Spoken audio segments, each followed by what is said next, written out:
எல்லோருக்கும் வணக்கம். அவர்களுக்கு வணக்கம். இந்த கண்டன கூட்டம்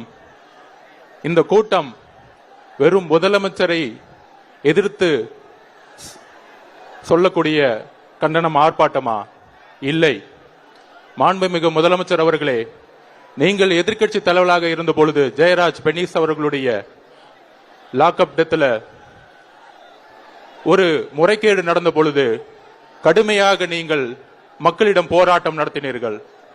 அந்த போராட்டத்தில் சிபிஐன்னு அந்த கேஸை நடத்திட்டு இருக்கும் பொழுது, அன்றைய இருந்த முதலமைச்சர் சிபிஐக்கு மாற்றும் பொழுது, சிபிஐக்கு கேஸை மாத்தினா இங்க தமிழக காவல்துறை என்ன செஞ்சிட்டு இருக்கு, இதற்கு தார்மீக பொறுப்பேற்று முதலமைச்சர் பதவி விலகணும்னு சொன்னீங்க.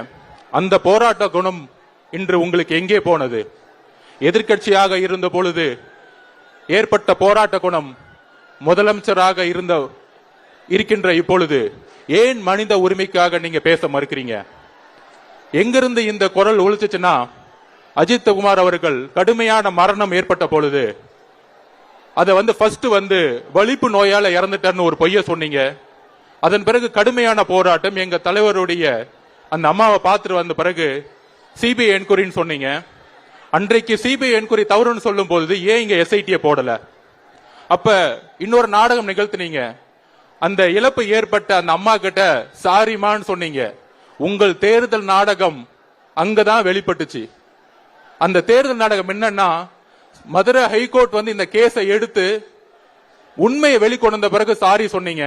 ஆனா அதே மதுரை ஹைகோர்ட் சொன்னிச்சு, இதுவரை 24 பேருக்கு ஏற்பட்ட மரணம் ஏற்பட்டதற்கே அப்படின்னு மதுரை ஹைகோர்ட்டை சொல்லும் பொழுது, அப்பொழுது எங்கள் தலைவர் ஒரு உத்தரவிட்டார்.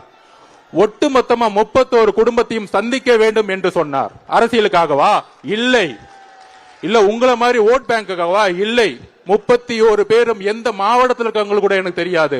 ஆனால் 31 பேர்ல நேற்று 20 குடும்பங்களை சந்திக்கும் பொழுது ஒவ்வொரு கண்ணீரும் இரத்த கண்ணீராக மாறியது நேற்று. அதற்கு உண்மை வேண்டும். என்ன உண்மை வேண்டும்?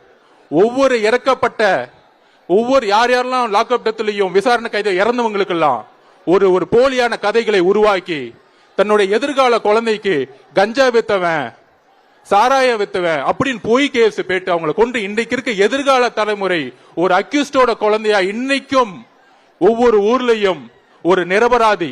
மாண்புமிகு முதல்வர்களே, ஜெய் பீம் படம் பார்த்து நீங்க சொன்னீங்க, படத்தை பார்த்து அழுகுறதானே உங்க வேலை, உண்மையை பார்த்து அழுகுறதா உங்க வேலை கிடையாது. அந்த படமும் உங்க மகன் தான் எடுப்பாரு. அந்த படத்தை பார்த்துட்டு சொன்னீங்க, எனக்கு 3 நாளா தூக்கம் வரலன்னு ஜெய் பீம் படம் பார்த்துட்டு. மாண்புமிகு முதலமைச்சர் அவர்களே, கோகுல்